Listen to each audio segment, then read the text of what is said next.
Korea's Catholic Church began with no missionaries at all. No convents. No foreign clerics stepping onto a pier. Just books, ideas packed in paper, crossing borders before people did. Scholars read, argued, and believed. Then they baptized. Decades later, the first native priest would stand in a courtroom for that belief, and a layman would write letters that opened a nation's doors and its prisons. Their names ring out every September 20th.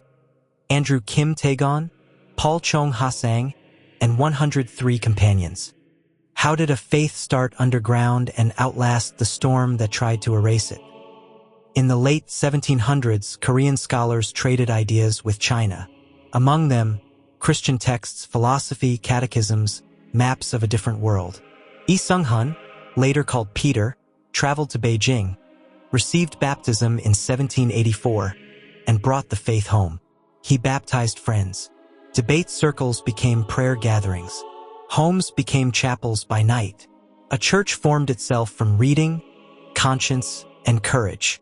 It wasn't perfect. It was real. Paul Chong Ha-sang watched raids scatter believers and still refused to hide the idea. He wrote to bishops in Beijing and to Rome, arguing that Korea needed priests who could teach, absolve, and celebrate the sacraments. He negotiated mountain passes and border officials the way a merchant moves supplies, except his cargo was hope.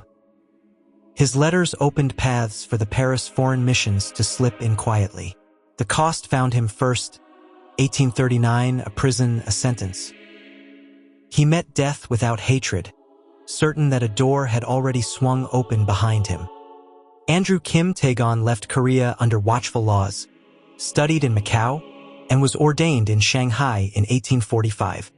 He learned coasts like other men learn cities, hidden inlets, fishermen's coves, timings of tides.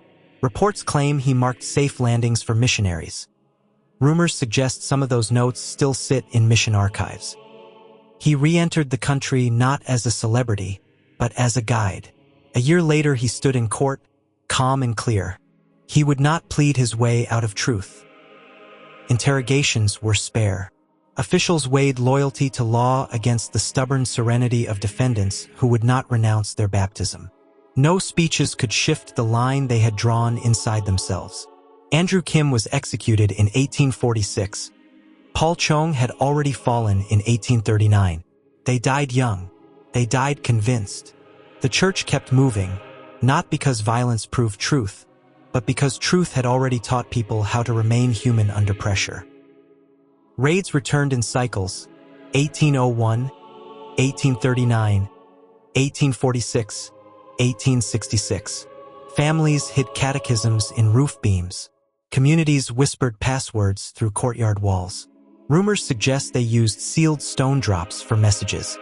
Details shift by teller, but the ingenuity rings true. Homes became schools of patience. Children learned prayers that fit inside a breath. When dawn finally spread, it found a people still together. May 6, 1984, a pope stands in Seoul and canonizes Andrew Kim, Paul Chong, and 103 companions. It isn't a victory parade. It's a roll call. Scholars, farmers, mothers, catechists, nobles, children.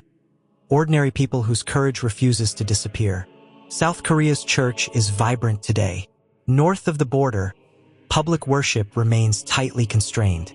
But the story has already proved what it needed to. Faith can take root with nothing but ideas and stubborn hearts. If a church can begin with borrowed books and brave friendships, what could begin in you? A group that studies before it speaks? A habit of truth that does not bend when the room gets cold? The Korean martyrs didn't search for applause. They looked for integrity and found it costly. We remember them not to repeat their ending, but to borrow their beginning. Clear minds, steady voices, open hands. On September 20th, say their names, and then ask for the kind of courage that builds something no storm can scatter.